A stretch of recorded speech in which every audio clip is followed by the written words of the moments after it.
What's good, people, traders, and dedicated gold chasers? Welcome back to the Modern Day Trader for another weekly review. We're actually on episode 5, guys. That's mad. Time is flying. Time is flying. Now, I'm not going to lie. I have so much energy in front of the camera, but I haven't had this much energy or just energy in general. Just because, there's been the flu going around. People are getting the cold, people have diarrhea and shit in their guts out. And it's just been mad in Cape Town. And then also the weather is looking gloomy as fuck. But anyway, guys, let's wrap up a good week. This week has actually been really good. I've got quite a couple things ticked off on my list. I've started up my Notion that I'm going to start doing and using that as my tracker in order to track my goals. I've also got into a rhythm with regards to checking my things on a day-to-day basis in terms of what I've done, and then just getting my morning started off good. And it's a pity that none of you guys actually commented on how to get back into the reading thing, or how do I add it into my habits and my day-to-day life. But Bitch, fuck y'all. Look, I'll give it a new try this week and see what's up. So guys, don't forget to comment down below when you guys read or what works for you with regards to reading. Do you read in the morning? Do you read in the evening? Do you read on lunchtime when you're at work? When do you guys read, and what works the best for you guys so that I can start implementing things? And yeah. Anyway, with regards to trading, this week was really, really good. Up 2% for the week. And yeah, I don't think I'm going to speak too much on any of the other goals this week, just because I don't think, with regards to gym, it was good. But then I took off because I was actually sick for like Thursday, Friday. I still went to gym, but it wasn't as hard as it could usually be. Sorry, just because I did not want to get to a point where I'm really fucking my system up because I'm gymming when I'm sick. Or I'm gymming when I'm on antibiotics. So yeah, guys. Anyway, let's jump into the charts, and just know that I want you guys to have a lovely week going forward, and I hope that you guys smash this week. You have a profitable week, and don't forget to comment down below what your goals are for the second quarter, and like our previous content. And if you do like actually this content, check out our previous content and see what's up, man. From your boy Marcy. Just enjoy the trade breakdown from the week, and then also enjoy the little trade analysis, or the analysis for the week, for the first Monday, Tuesday on pound yen. Please enjoy it. As you can see, for 2024, so far we've taken 44 trades with a total win or break even rate of 47.73% with a -2 R return. Let's go into this week specifically. So last week I was at -4 R, and let's see if we go into the start date for 31st, and then we leave it up until today. What you can now see is, if I do this, we've taken a total of 3 trades, 100% win or break even rate with a 2 R return. Now what that basically means is I've taken 3 trades and I haven't lost, which is, in my opinion, really good. It's a slow week, on the slower end of things, but really, really good. Let's jump into the specific trade that we've taken. So the first trade, what you can see is that price action initially when we came to the charts, and I actually spoke about this on the live on Wednesday, we had price action pushing to the downside heavily, and so the previous day closed bearish. And when I got to the charts, the 4H candle, the previous 4H candle before the London session, so basically in Asia, we had a bullish upturn. And what you can see, the price action on the 15 has taken out structure in and around the 19400 area, 19400 area, shifted structure bullish, and then we had a pullback, and then we shifted structure again here. Now initially I was looking for buys above these areas on the breakout, was what we had 4H correlation across all pairs. And so not just am I thinking that there's potential that price action could now push bullish and start correcting this whole impulsive phase, not the whole impulse phase per se, but you can start anticipating that we could potentially see 50% areas or even impulses being closed and all of those type of things, like these impulses being filled, these impulse or imbalances being filled, and potential point of interest up in around these areas getting tested. So when I had that idea, all I'm anticipating is that the next 4H candle, which is the 7 to 11 4H candle, could potentially push to the upside, creating that correction essentially on the 4H, and with that 15-minute candles or 15-minute structure shifting bullish. And so what you can see is after this higher high, we had a higher low, another higher high, however no entry upon this breakout. And so what we got was a retest of these lows forming the double bottom.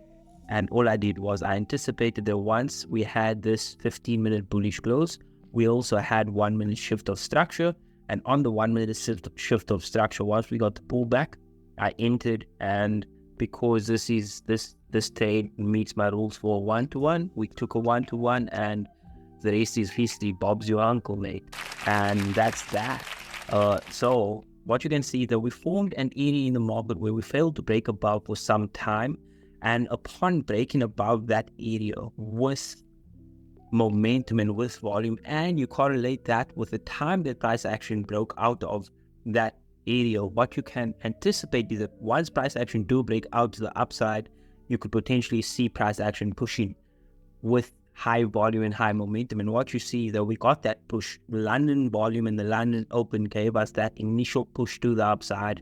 However, we just about missed TP and we got taken out at break even. Now what you can see, the difference between this trade and the previous trade is quite obviously the RR, and this RR being a 1-2. Unfortunately, it didn't play out. It is what it is.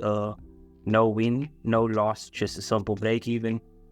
The confluence of this from a higher time frame perspective was the fact that the daily and the 4H agreed, and then we had 4H correlation. So that then in turn means that now I can risk, or not necessarily risk a bit more, but I can go for a bigger reward compared to the other trades.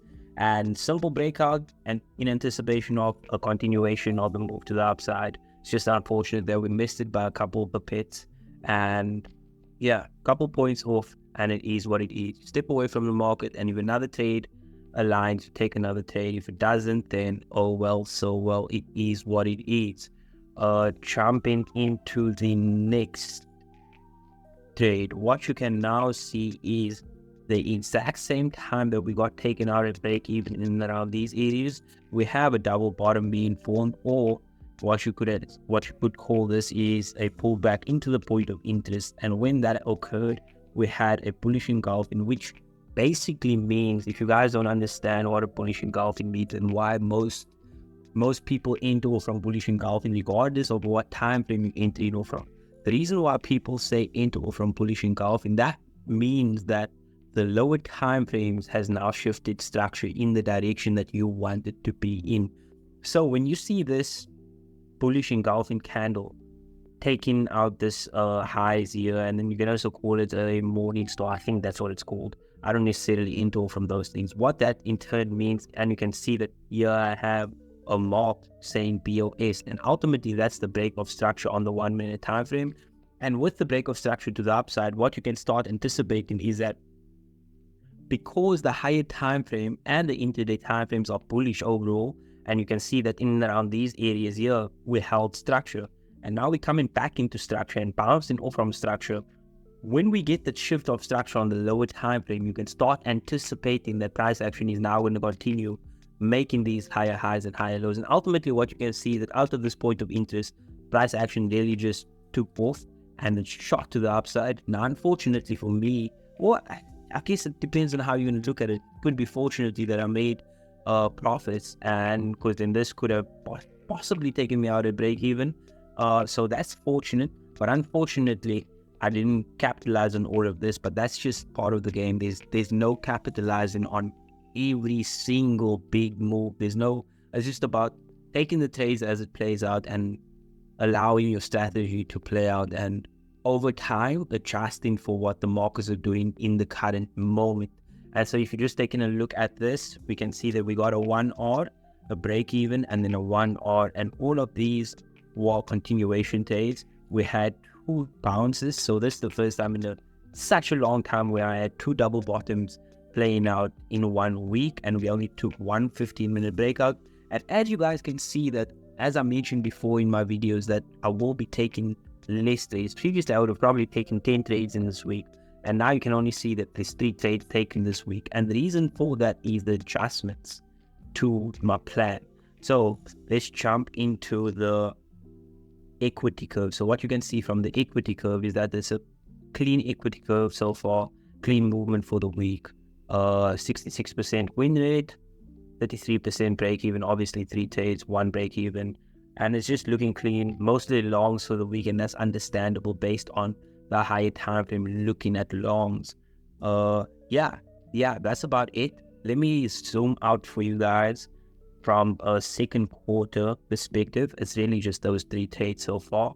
And yeah, I'm looking forward to in the second quarter to just gaining confidence and just knuckling down on my trading plan and getting my things together in terms of my confidence again in trading and getting my confidence to a level where I can now start risking a bit more again with all of these outside factors stepping in and giving me hands essentially. All I can really do is just go in on the skill and really just hold my skill and sharpening iron with the time that I put in and the time that I put in on the charts and the time that I put in actually trading, and then reviewing my trades and reviewing the quarter and reviewing the week. And so, yeah, I wanted to share with you guys what we were anticipating from Wednesday's live. So from Wednesday's live, at the point where we made the live, we were breaking out of these areas right here. And what you can clearly see is that we had these higher highs, and myself and Sam were both anticipating these pullbacks into an area where we could potentially make a new higher low to then continue to the upside. And what you can also see is that from this 4H perspective, we are bullish because this was our last higher low that formed these higher highs, and we have internal structure now shifting back to the upside and showing momentum to the upside. Now, what you can anticipate is that when you go down time frames, you can clearly see that essentially we have filled these imbalances. We had this pullback and then we made a new low. Now this is seen a bit clearer on the 30-minute. And what you can see on the 30-minute is that the last lower high that was formed at 191,337. And then we had a clear break and close above that 191,337 with this full body closure or this doji closure in around these areas at 191,345. We then had the pullback, filling these impulsive moves that broke structure, filling it and coming into the point of interest. And now what you can clearly see is that from a 30-minute perspective is that we broke. Our initial move is, let's run through it. We broke structure, well, we formed structure, lower high, lower low, impulsive move that breaks structure right there. So we have a high, we have a higher low. And now what you can see is a higher high. And the reason why I'm marking this is that, yes, we formed these highs around these areas, but what you can see is that we've never broken close above those areas as of yet. So all of these pullbacks right now, whether it be to the 50% area or to the full mitigation of the point of interest, which I'm anticipating early on in the week, even Monday, London or Asian session, I'm anticipating a little pullback into like areas like this or even 50%, and then starting to see the push to the upside. I don't think that we are going to come all the way back down to mitigate orders once again. And my reasoning behind that is that the daily has closed bullish, and so all I'm anticipating is that the daily is bullish, the lower time frames are already bullish, that yes, we are anticipating pullbacks, but I'm anticipating pullbacks within the day to continue these intraday trends. So that's what I am anticipating, and I hope that this helps with whoever's trading GJ. Bear in mind that this is not any financial advice. It's just the way I'm seeing the markets potentially happen. And if price action just continues to the upside, that's even better for me, because I trade very much based on candlesticks and how candlesticks close. If I don't get the daily and the 4H in green, or I don't get 4H correlation, then I won't be trading. And so, yeah, that's my week in a nutshell. And that's what I'm anticipating with GG specifically early on in the week. I'm anticipating potentially filling these imbalances to the upside and coming into that point of interest. And you can see it aligns well with this extra 50% push to the upside. And so that's what we're anticipating. We're looking for new higher highs to be formed after these higher lows are formed. Anyway, guys, I hope that this week is a really profitable week for everybody. And I hope that everybody has a good week in terms of achieving their goals. I hope everybody really concentrate on what they want to do. I hope you have a plan going into this week and execute on that plan. Don't let nobody stop you. Don't let nothing stop you. Don't let no mood stop you, no emotions stop you. Just continue moving and know that you got this. Okay, from your boy Marcy at the Modern Day Trader. Don't forget to check out our previous videos that are right now in the right hand corner or the left hand corner, I'm not too sure. But don't forget to check out those videos. Drop a comment down below what your second quarter goals are, and I'll be checking on you. And from your boy Marcy at the Modern Day Trader, peace out.